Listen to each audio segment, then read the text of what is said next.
Good morning, good afternoon, and good evening, excellencies, delegates, and distinguished guests.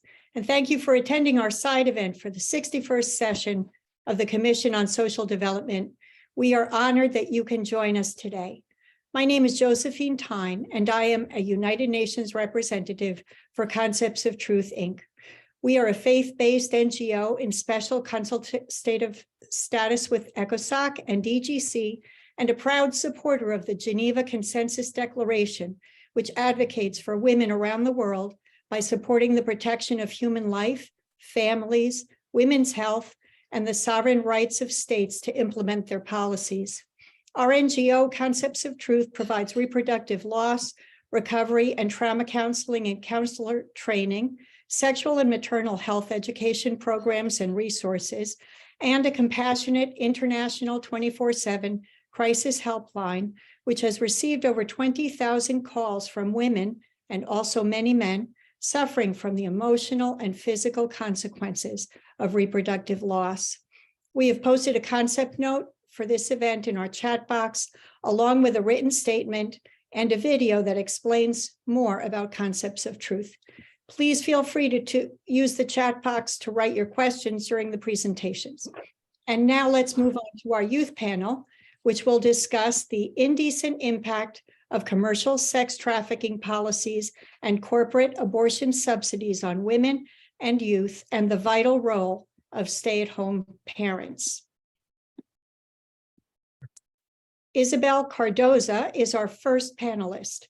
Isabel is an 11th grade student in New Jersey, and in addition to her regular classes, she studies photography and architecture and participates in Key Club, a community service organization, at her school. She enjoys art, music, lifeguarding, and snowboarding, and plans to go to the Fashion Institute of Technology and become a fashion designer. Isabel will address the exploitation of women and youth in the commercial sex trafficking industry. Isabel, you have the floor.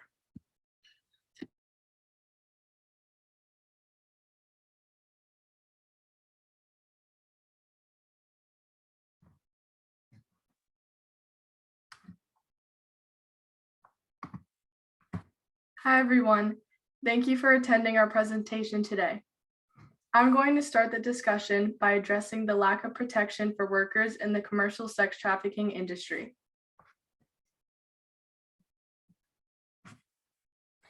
According to the United Nations International Labor Organization, protecting workers means that workers will be guaranteed health and safety in the workplace and have fundamental human rights. Violations of human rights are both a cause and a consequence of trafficking.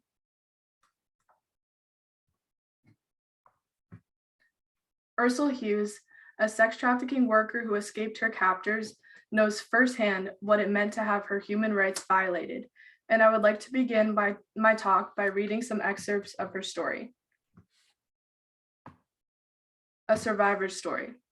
I was 20 years old and pregnant by my pimp. The further I got along in my pregnancy, the less I was able to work, sell sex, and the more violent he became. At around 7 months, he beat me so severely I was taken to the hospital. I wasn't sure what to say to the hospital staff when they asked me if I needed help. I knew the consequences of outing my pimp for what he was, and I was scared of what would happen if I told them the truth. So instead, dropping my head to avoid eye contact, I just told them that I was fine and didn't need help. The nurse gave me information on domestic violence shelters and a card that had the National Human Trafficking Hotline number on it. Shortly thereafter, once I was out of the hospital, I called the hotline and told them my story. I did not leave right away. After my son was born, I was forced to go back to selling sex. This was the turning point for me. I knew that if I didn't leave now, I would not be able to keep my son safe. My life meant nothing to me, but his life meant everything. Nothing was more important than protecting him. Terrified and brave, I called the numbers the hotline had given me. Because of the hotline, I had already thought through my plan for escaping, and I already had somewhere to turn to when I was ready to leave. I'm forever grateful to the hotline for this. I want other survivors who may be considering leaving, but are not sure where to turn to, or who may be afraid to call the hotline to know this. Making that first call is scary, but nothing changes if you don't change something yourself. I truly believe that if it wasn't for the hotline helping me when they did, my son would not be alive today. That was a personal story of Ursula Hughes, which appears on the website of the Polaris Project, an organization founded in 2002 to serve victims and survivors of trafficking through the National Human Trafficking Hotline. Commercial sex trafficking is a market-driven industry that enslaves and exploits mainly women and youth and often involves violence. Sex trafficking is the recruitment, harboring, transportation, provision, obtaining, patronizing, or soliciting of a person for the purposes of a commercial sex act. And the commercial sex act is induced by force, fraud, or coercion, or involves a minor child. Around 4.8 million people worldwide have been sexually exploited as part of the $99 billion per year commercial sex trafficking industry. Women and girls make up more than 71% of those exploited persons, and that exploitation doubled in 2020 compared with the previous year as traffickers took advantages of increased online usage, lockdowns, and the economic and social crisis of the pandemic to profit from an increased demand for sexual exploitation and materials. One significant way to decrease commercial sex trafficking is to stop fueling the demand for its enablers, especially pornography and abortion. This graph shows how the highest numbers of victims collected in this study were underage, from ages 15 through 17. Pornography sexually exploits women for entertainment and uses commercial sex trafficking as a commodity.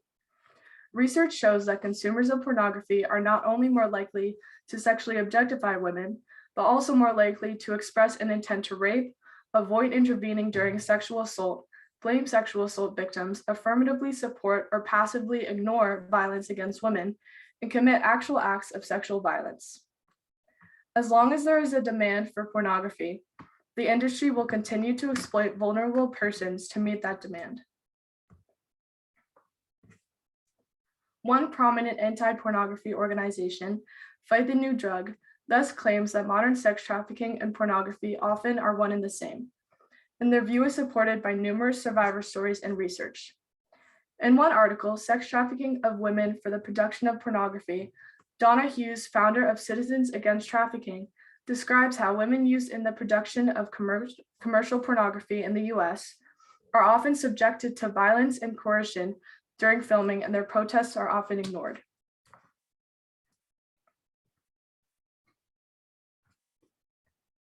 In 2019, 22 women sued Girls Do Porn, a website channel listed with Pornhub, alleging that the owners and employees of the filmmaker used abuse and trickery to degrade women performers before, during, and after filming. After an FBI investigation into the company, the owners of Girls Do Porn were charged with sex trafficking by force, fraud, and/or coercion. One of those defendants is still a fugitive. Only after the men involved were charged with sex trafficking did Pornhub finally remove the Girls Do Porn channel. In December 2022, the UN General Assembly adopted Resolution 77/194, Trafficking in Women and Girls, which strongly condemns the trafficking of persons and urges governments to prevent child pornography.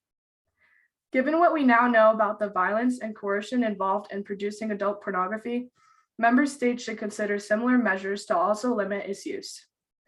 In the US, at least 16 states have declared pornography a public health crisis. To be a voice against sexual exploitation means to stop the demand for sex trafficking through its enabler, pornography. Abortion also enables trafficking by minimizing the economic cost of a victim's resulting pregnancy. When victims of trafficking become pregnant, their pimps typically pressure them to abort so they can quickly return to the streets. A 2014 study of trafficked women survivors found that 55% had at least one abortion, and more than half claimed that their abortion was coerced. One survivor, who endured 6 abortions, recounted, "I was under serious pressure from my pimps to abort the babies." In the US, 73.8% of women who had abortions claimed that their decision to abort was not free from outside pressure. Each year, roughly 74 million pregnancies end in abortion worldwide, and abortion centers enable the sex trafficking industry by providing traffickers with a convenient fix for the consequences of commercial sex. While some argue that abortion provides women short-term relief from the physical, emotional, and economic stress of carrying an unexpected or unwanted child to term, the reality for victims of sex trafficking is that abortion often compounds their trauma. Numerous global studies have confirmed the negative short and long-term health impact of abortion, including psychiatric complications such as severe depression and suicide.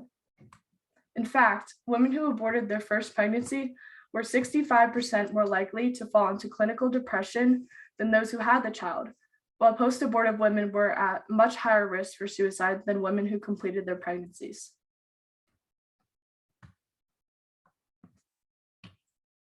Concepts of Truth, Inc., a faith-based ECOSOC-accredited NGO, has received approximately 20,000 calls on its 24/7 international helpline from women who are descending into depression, self-harm, and sometimes suicide because of grief over their abortions, which many women claim they were pressured to obtain.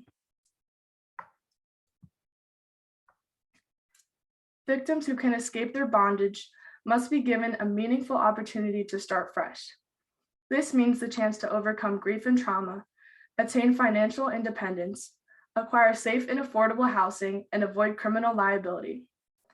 For victims who have experienced the pain of sexual trauma and/or abortion, Concepts of Truth provides compassionate and liberating counseling to help women and men, regardless of their faith, lack of faith, or background, recover their mental health and dignity and make a fresh start.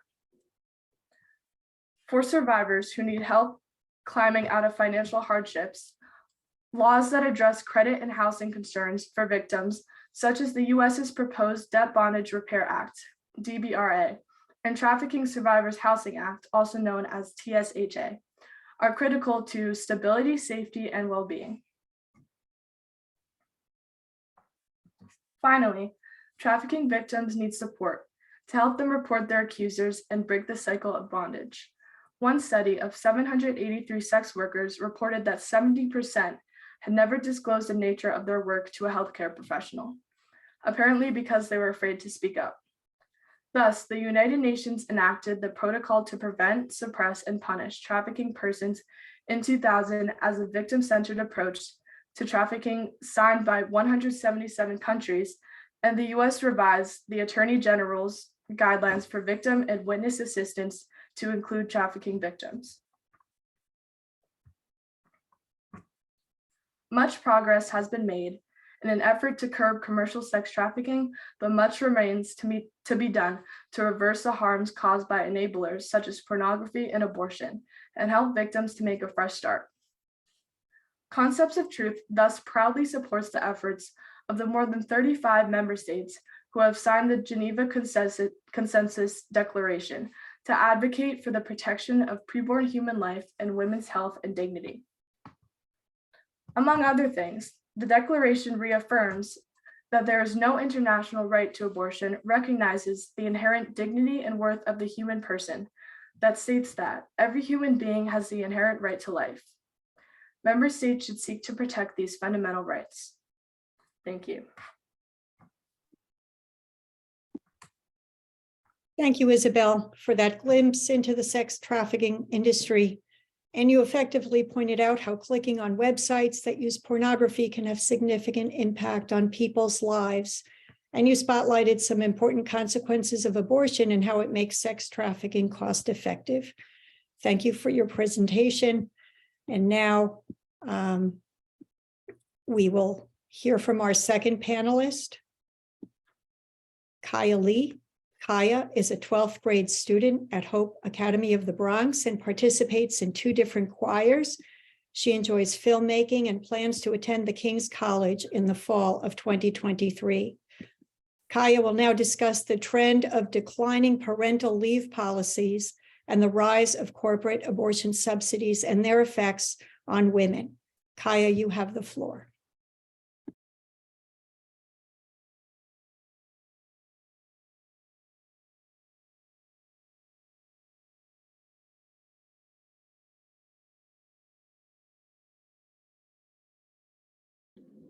Thank you. It's an honor to be here. Safe maternity for women workers is at the core of life itself. These are the words of the International Labor Organization, or the ILO, a United Nations agency established in 1919 that brings together governments, employers, and workers of 187 member states to set labor standards, and develop policies to encourage decent work and supporting workers with family responsibilities. How to best support workers is an important topic for social dialogue. Providing family-centered leave policies to expectant and nursing mothers shows support for women and families. Paying for travel and other expenses so that women can abort their babies is not supportive of women or their families. Member states and their labor organizations are encouraged to promote leave policies that sustain motherhood, not undermine it. Let's look at a brief history of some leave policies. In 2000, the ILO held the Maternity Protection Convention, later known as Convention 183, to set international labor standards to preserve the health of pregnant mothers, protect them against job discrimination, and provide new mothers with enough time to recover from childbirth and care for their children. Convention 183 requires signing countries to provide at least 14 weeks of maternity leave and pay about 2/3 of their previous earnings. 43 countries have ratified or agreed to be bound by Convention 183, and many of them provide leave policies far in excess of 14 weeks. Today, more than 120 countries require paid maternity leave under some kind of international agreements, including Convention 183. 36 of those countries are in Europe and Asia, and they offer 52 weeks or more of paid maternity leave.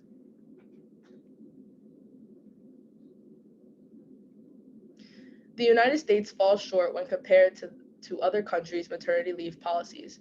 For example, the US did not ratify Convention 183, and as of September 2022, the US was one of only 7 countries in the world with no federally required paid parental leave. The only leave requirement in the US is pursuant to the Family and Medical Leave Act of 1993, which requires employers to provide 12 weeks of unpaid maternity leave to eligible employees. Wealthy countries with minimal leave policies communicate to the world that motherhood is a lesser priority. And as we see from recent events, companies encourage women employees to sacrifice their families in favor of their careers. On June 24th, 2022, the U.S. Supreme Court decided Dobbs versus Jackson's Women's Health Organization. This case overturned cases that had legalized abortion across the U.S. and instead returned that decision to the individual states. Because a number of states then made abortion illegal, residents who wanted an abortion would have to travel to other states to get it. In response, a number of companies started providing benefits for pregnant employees to travel to other states to get their abortions. Major companies like Disney, Warner Brothers, Netflix, Google, Target, Kroger, Amazon, Apple, Microsoft, Yelp, Citibank, JP Morgan, Chase, Dick's Sporting Goods, Lyft, and Tesla set up payments for their pregnant employees to travel out of state for an abortion. As of November 2022, there were 120 companies that were offering payments for childcare trips and paid time off work to employees who traveled for abortions, and the number is expected to double in the next few years. As paid travel for abortions increased, payments for family leaves decreased. For example, maternity leave dropped to 35%, down from 53%. And as we see in this chart, other types of leave followed. Companies that paid for employees to obtain abortions while reducing leave policies for maternity, paternity, adoption, and foster care are putting their own economic interests over the health of their employees and fail to provide them with decent work. These companies are basically discriminating against women who choose to have their babies. At least 2 companies, Lyft and Dick's Sporting Goods, were sued for discriminating against pregnant employees by offering to pay abortion travel expenses but not providing similar benefits for mothers who choose life for their babies. While employers may think that favoring abortions over leave is in the best interest of their employees, the truth is that abortion hurts women. Not only do abortions cause numerous mental health consequences, as Isabel mentioned, but abortions can also result in multiple physical problems, such as hemorrhaging, infertility, scarring of the uterus, retained fetal body parts, breast cancer, and autoimmune diseases. Cities such as Boston, Pittsburgh, and Portland are realizing the significant effects that abortion can have on women, and those cities now offer paid leave to their employees after an abortion. In Boston, women and men can get up to 12 weeks of paid leave to recover from the loss. While it is important to recognize that abortion causes harm and grief, paying benefits to employees who choose to have abortions creates an incentive to do it more. Resources should instead be spent on helping women to care for their infants and contribute to their families. One important source of support would be hospitalization. The cost of having a child in a hospital in the United States has tripled since the 1990s, but this increase did not necessarily result in better outcomes for mothers or children, since many medical interventions just mass-produced childbirth and enriched hospitals. In January 2023, Americans United for Life proposed to Congress that women with low-risk pregnancies use midwives and have out-of-hospital births. They also recommend that hospitals receive the same pay for childbirth regardless of the method of delivery. In conclusion, member states and employers should advance policies that recognize the dignity of the human person at every stage, prioritize maternal and infant health, and promote life. Giving incentives to women to have abortions undermines their physical and mental health and promotes employers' short-term interests rather than investing in employees' long-term health and stable families. Concepts of Truth, Inc. offers counseling and reproductive health resources to individuals of all faiths and backgrounds to educate the whole person to make healthy life choices that empower future generations. Thank you. Thank you, Kaya, for educating us about the changing trends of leave policies and how investing in abortion subsidies fails to support families. Finally, we will be hearing from Rebecca Tavitt. Rebecca is an 11th grade homeschool student living in New Jersey. She enjoys studying new languages and currently studies Turkish and French and hopes to become a fluent speaker. Rebecca participates in a homeschool music and arts community where she sings, acts, and has been playing the flute for 8 years. In her free time, she enjoys reading the Bible and talking to friends. She has not decided what to do for college, but hopes that her language abilities will bring her to other countries to fulfill the Great Commission. Rebecca, the floor is yours.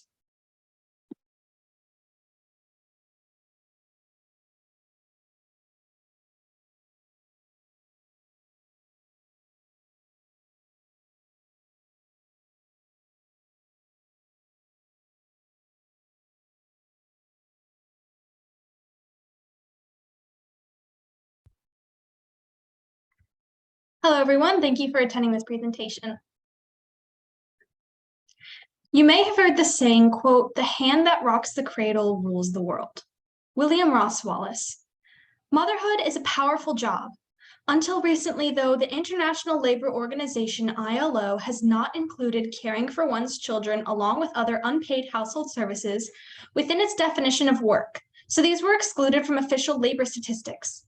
In 2013, the 19th International Conference of Labor Statisticians broadened the definition of employment to quantify these unpaid contributions. And now household services such as childcare and instruction, cooking and cleaning are officially recognized by its governing body, the ILO, as a form of labor called own-use production. Own-use production overwhelmingly rests on the shoulders of women and comprises a crucial sector of the economy estimated at between 10 and 39% of a nation's GDP in 2016. As UN Women observes, women's unpaid work subsidizes the cost of care that sustains families, supports economies, and often fills in for the lack of social services. By including unpaid household services within the definition of employment and quantifying the amount of time that women invest in building up their households, the ILO sought to have a more accurate picture of global labor activity to strengthen women's economic empowerment and close the many gender gaps pervasive in the world of work. Ultimately, the ILO seeks to help countries implement programs and policies that take these forms of work into account. Despite obvious statistical progress, being a homemaker continues to be an undervalued form of decent, inclusive, and meaningful employment. The ILO's efforts to close wage gaps and economically empower women presuppose that women's participation in the workforce as a paid employee is a common goal that all women share. However, the ILO's agenda marginalizes rather than empowers women who want to be mothers and caregivers for their families. ILO actually condemns motherhood as a social norm pursuant to which it is the woman who must sacrifice earnings and career progression for childbirth and childcare, and calls homemaking a motherhood penalty from which women might not recover. The ILO's messaging fails to recognize the reality that many women aspire to care for their families. According to McKinsey & Company's report, Women in the Workplace 2022, which surveyed more than 40,000 employees, women workers in the US are leaving their companies at the highest rate ever seen, and at a much higher rate than men leaders. Only 1 in 10 women in the US want to work mostly on-site, and many women point to remote and hybrid work options as one of their top reasons for joining or staying with an organization. In Latin America, McKinsey found that 52% of women said that seeking more time with their families was the main reason why they voluntarily gave up their jobs in mid-career, or even when they had reached senior levels. In Kenya, as more and more women opt out of well-paying corporate jobs to stay home and look after their children, a reporter with Kenya's publication Standard reported in October 2022, while not everyone may get the opportunity to be a stay-at-home mom, a good number of women would grab that chance given the opportunity. Suggesting that all women must desire to join the workforce marginalizes those women who choose to work at building their homes and fails to recognize the extraordinary benefits to their families. Numerous studies show that having a parent, particularly a mother, home during a child's early years has numerous long-term benefits to the child, including stronger academic performance, less stress, and fewer behavioral problems. Such benefits extend to older children. Meanwhile, children in daycare environments tend to experience higher levels of cortisol, the stress hormone, than children who receive care from a full-time stay-at-home parent, and 17% of children who spend 10 hours or more a week with a caregiver other than their mother exhibit an above-average amount of behavioral problems. Studies also reveal that children with working mothers receive less discipline, less support, and more verbal assaults from their mothers, and tend to perform more poorly in school than children of stay-at-home mothers. Long working hours, schedule inflexibility, and unpredictability are also significant sources of work-family conflict. Mothers themselves benefit from being home as they can spend more time with their children, extend their sleep, and form communities. On average, a stay-at-home mother will spend 7 hours more with her children per week and sleep at least 5 hours per week more than working parents.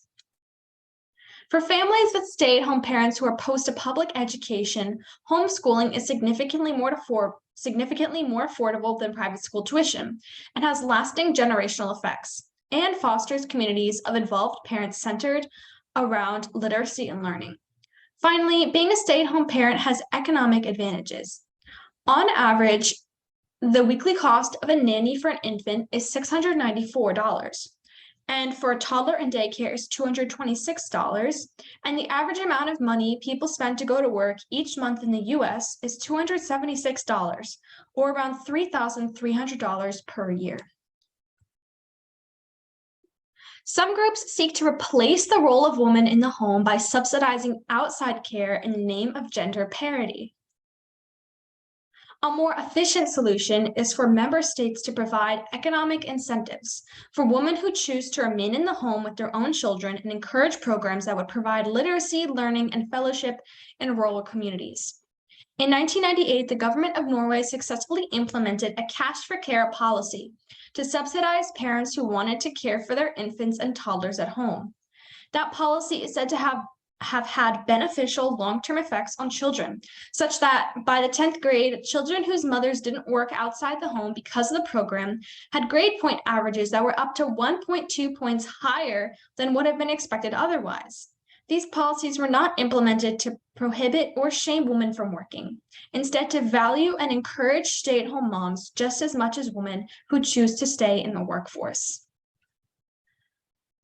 ILO Sustainable Development Goal 5 is the empowerment of women and girls. And Target Goal 5.4 says, recognize and value underpaid care and domestic work through the provision of public services, infrastructure, and social protection policies, and the promotion of shared responsibility within the household and the family as nationally appropriate.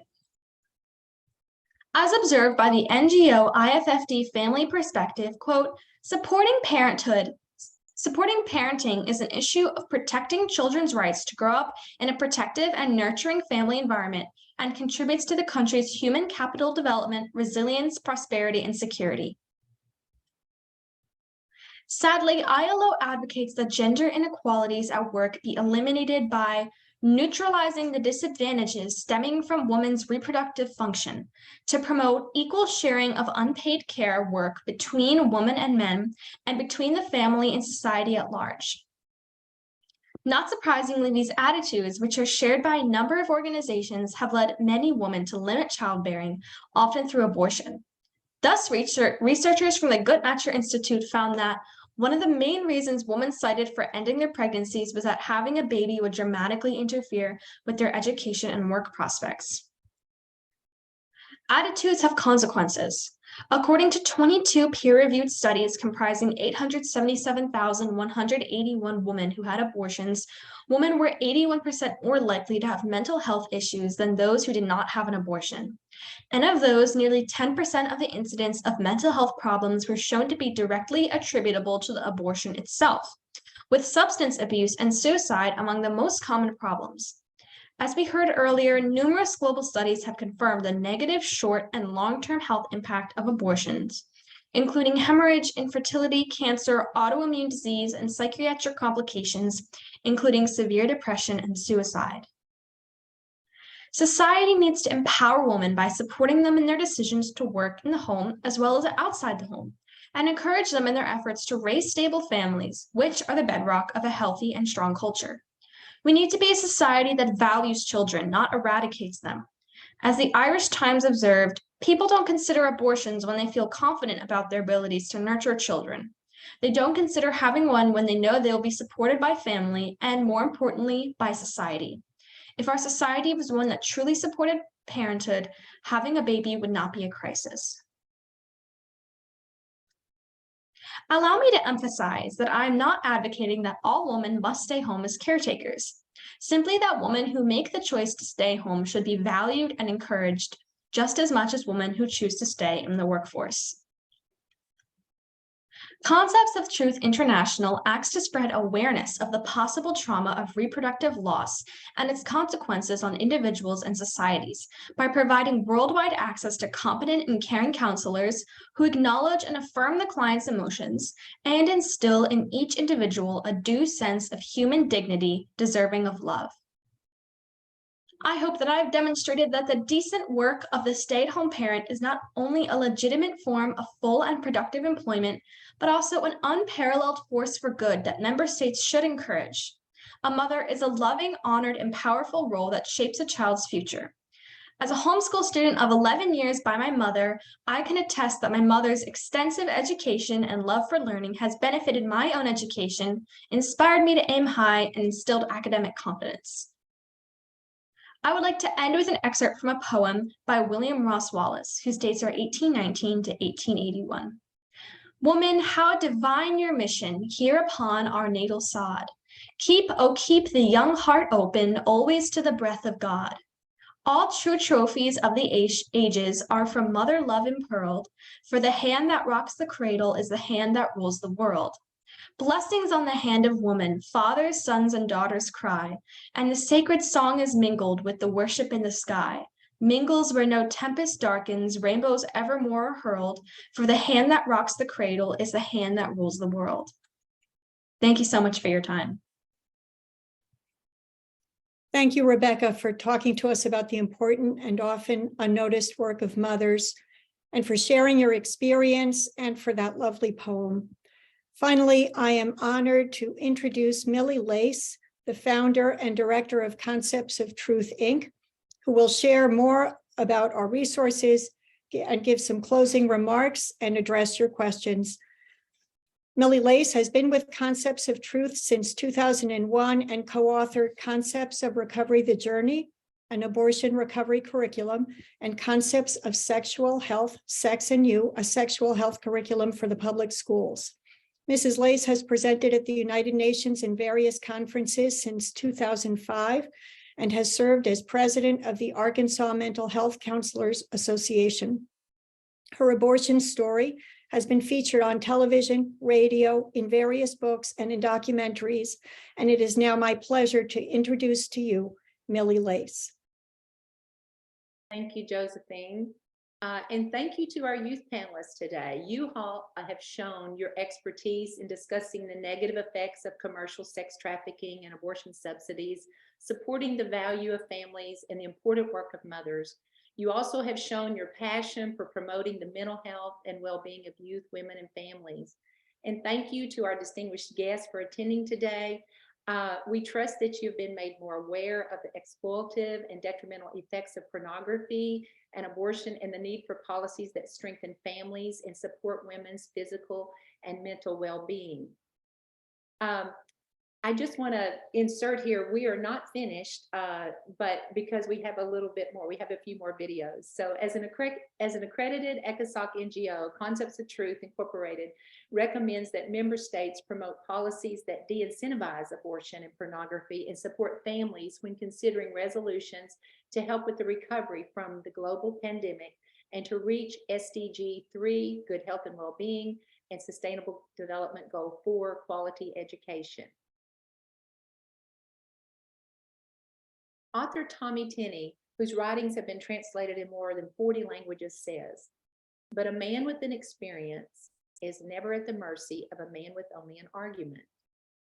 I share this quote to emphasize a personal story. A few years ago in the lobby of the UN, one of our phone consultants and I had a conversation with a lady from France. We were inviting each other to our side events. Her event was on the importance of abortion rights, and our event was a training in our recovery model. As she shared her perspective on abortion rights, I simply asked her, "May I confidentially and respectfully ask, have you ever had an abortion or talked with someone who has?" She nodded her head no, from side to side with a very contemplative look about her. I thanked her, and we discussed our events in more detail. As we continued, though, the conversation, one of my phone consultants briefly shared about her experience with abortion and the rationale for why we are passionate to help others grieve the loss of their babies and find healing, to be able to help someone else. And one of the French woman's colleagues was listening in. And finally, she began to share about her abortion. She leaned in and she said regretfully, "I haven't told this to anyone before, but it changes you." We thanked her for trusting us enough to share, and that she had made a huge first step in her healing. The lady from France looked surprised to that response from her colleague. Before we ended the conversation, though, we shared cards and we gave each other hugs. So it causes us to remember the importance of sharing our stories and the stories of victims. So we recommend member states hearing from those who have experienced the indecent work of sex trafficking and abortion, listening to their stories of impact on their mental health, and tailor resolutions for social protection policies to ensure their well-being. At this time, I would like to encourage everyone in our audience to please engage with us on this topic. Please add your comments and questions to the chat box, and we'll be addressing those shortly. But in the meantime, I would like to share with you my experience of abortion trauma. And First, though, I want to get your feedback to the following poll question.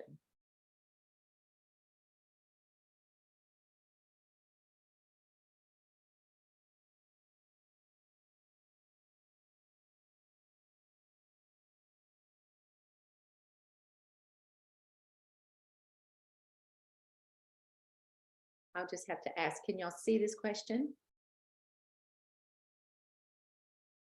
Hopefully you can see it. It is easy to dismiss a person's life if you've never met them. Uh-oh, I got to relaunch it. Sorry, here we go. I didn't think it was there. Okay, thank you for who let me know that. Okay, here's the poll question. It is easy to dismiss a person's life if you've never met them.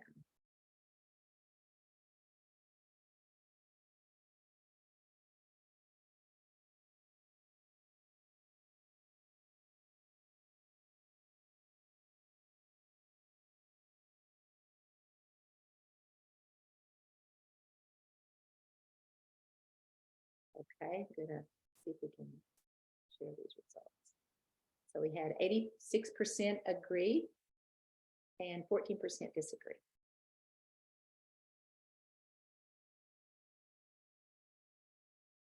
Okay.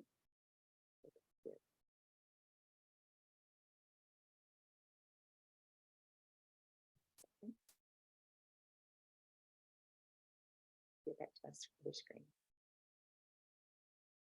Okay.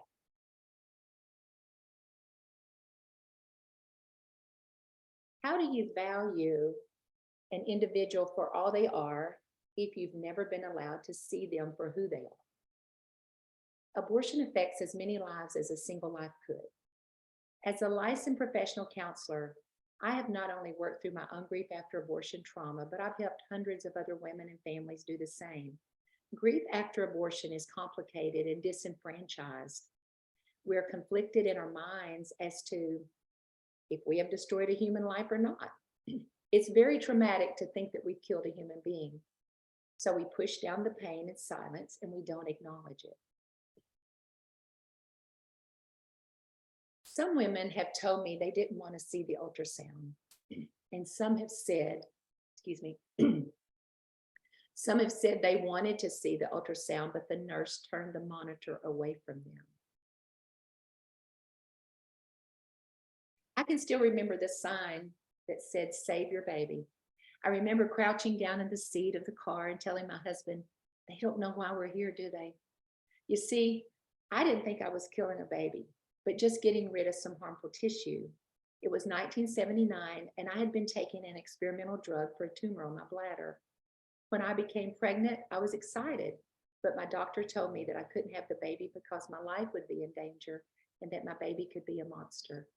He said I must have a DNC, dilation and curettage, quickly before the baby's heart started beating. I was 7 weeks pregnant, and I was the mother's health exception candidate for an abortion, although the doctor never used that word. I was 25 years old. I was married to my husband, Dale, and we had a 3-year-old son. I felt pressure to choose between my 3-year-old I could see and the harmful blobs of tissue. That was the unknown. We were active church members and we were a Christian family. We called our parents, we said a quick prayer, and I decided to take the doctor's advice. I remember taking just that sigh of relief that, yes, this is what I need to do. I honestly thought I had to have this cleaning out or I would not be around to raise my 3-year-old son. Doctors sent me to a Planned Parenthood facility in Little Rock, Arkansas.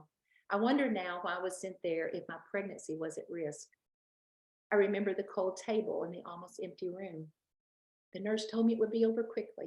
It wouldn't hurt, and that I could return to work in a couple of days. But she was absolutely wrong. I remember hearing the machine and beginning to wonder, what is happening to me? One young girl lined up outside the room when it was over, asked me, "Was yours a boy or a girl?" And I just gasped and I couldn't talk about it.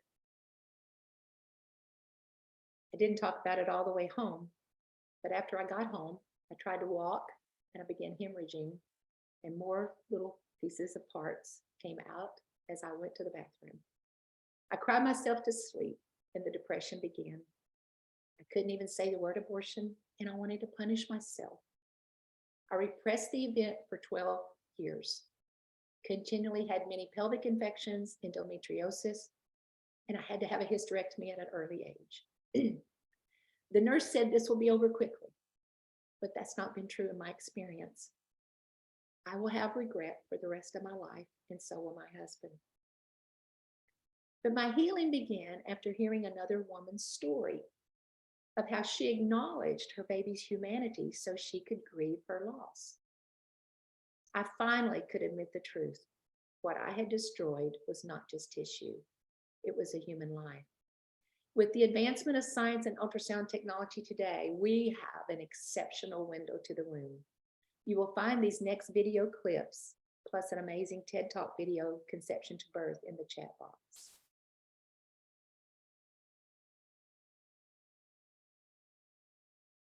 This shows a baby yawning and keeping his eyes open at approximately 27 weeks.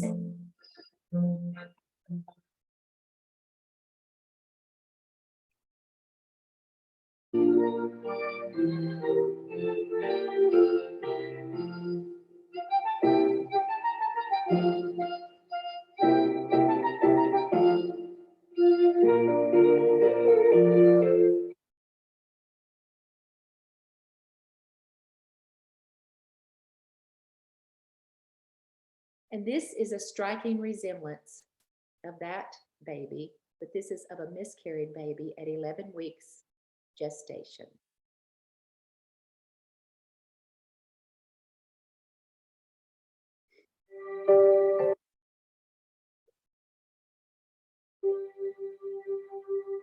In 1993, a woman had a miscarriage at 11 weeks gestation.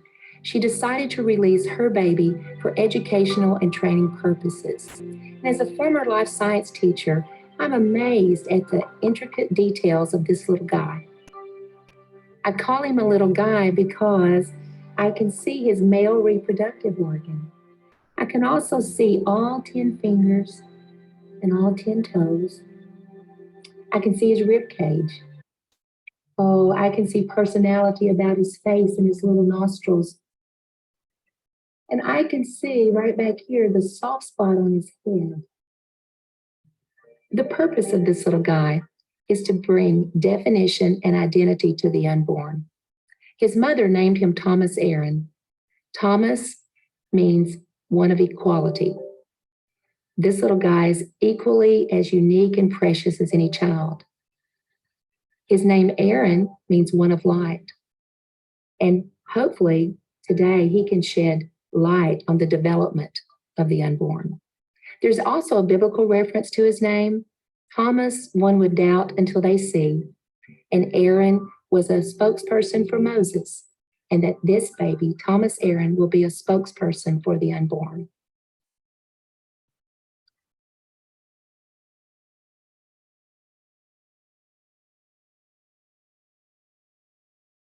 So my husband and I named our baby Jill Allison.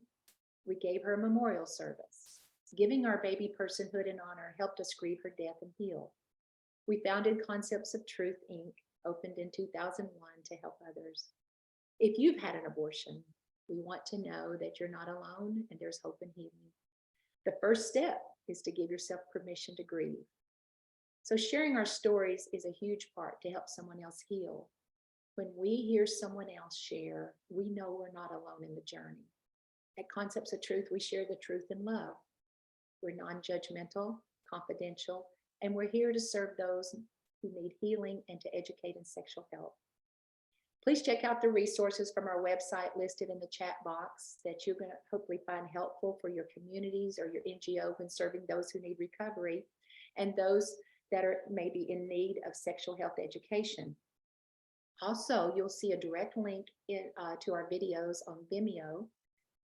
And these are our sexual health classes. And if you need a scholarship, please email us at info@conceptsoftruth.org and we can give you a code that will help you receive those. So in closing, we ask you to join us in helping build strong families around the world. families who have been educated in the significant emotional, physical, and spiritual consequences of abortion, and understand the need to combat sexual violence and encourage healthy monogamous relationships. Healthy people build healthy families, and healthy families build healthy communities, and thus a healthy world.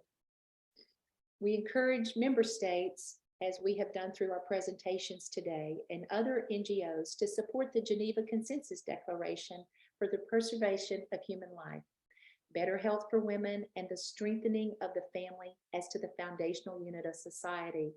This document speaks to protect the sovereign right of nations to support their own core values through national policy and legislation. Now, we've included a link in our chat box, and it's this link here that you see on this slide. And when you go there, you can learn more and you can have your voice be heard. Any citizen of any country can, to affect policies within your country. So now, as we close, for sure close, and say goodbye, we hope that you will stay on just immediately when we close and fill out a short evaluation for us. You'll see it on your screen as soon as our meeting ends. And but I'd like for everyone to turn on their cameras so we can all say goodbye to everyone. If we can all wave and thank you all for coming.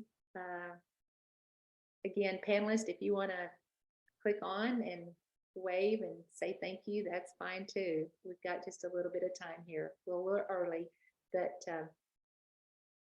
Thank you everyone for coming today. oh, I forgot one thing. We've got to see if there's any questions in the chat box. Let's see. Amy, can you, I'm going to stop sharing here. If you can tell me, let's see. I didn't see that. So sorry.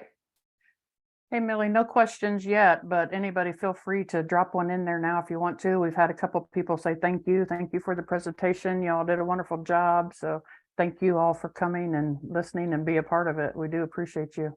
Yeah, if anyone But, has any questions, I totally forgot, sorry. Or comments.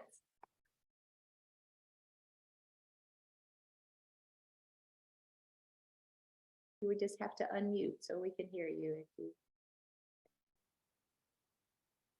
Maybe I'll just start with, if just to give you a little bit of time here, maybe some of our panelists, if you would like to say what this experience meant to you.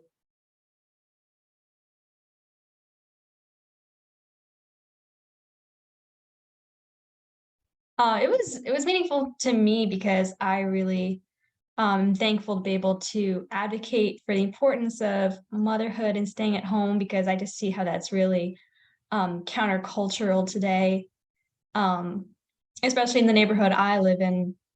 There's just many women who choose to go to work instead of taking care of their families, and it seems more like it's optional, not really need-based. And so I'm very pleased to be able to advocate that on this platform. Thank you, Rebecca. You did a great job. I was very thankful to be able to participate in this panel. And this was a great opportunity because I feel like Concepts of Truth is a very peaceful way of communicating these important issues in the world. And so I was very glad to be a part of that. Okay, thank you, Isabel. I really enjoyed doing more research just into this topic that I didn't even know was an issue until it was assigned to me. But it was really nice getting to know more in depth the issues and real impact that abortion has on just the nation itself. Thank you, Kaya. Amen. Anyone else?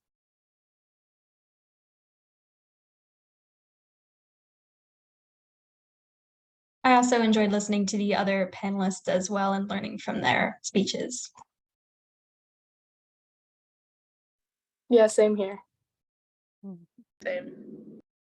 I know we have several other countries joining us today. I haven't, not able to actually see, but we just want to thank you all again for joining. And like I said, we're open to comments or any questions. We're we're here to serve and, have discourse, right? And conversation, because I think that's something we're missing today in the world. It's just to have conversations with each other. Sometimes the topics are hard and we're all working through them, but I think that's what the United Nations is all about, actually, to, have this platform and to have to be able to, meet people with other ideas or other perspectives in the world. So we're thankful to have this opportunity.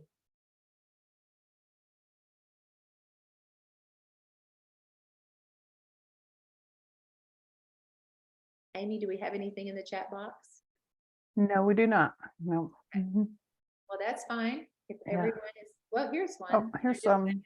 Yeah, just wonderful. Yeah. Mhm. Okay. Well, I guess then we'll end and leave, so you all can, maybe eat your lunch or, and also answer our survey questions. Thank you all. Thank you all. Great job, panelists, and Millie, Josephine. Great job. Thank you. Mhm. And then great job, Kaya and Isabel. Yes. Thank you. Thanks, Great. everyone. Thank you, everyone.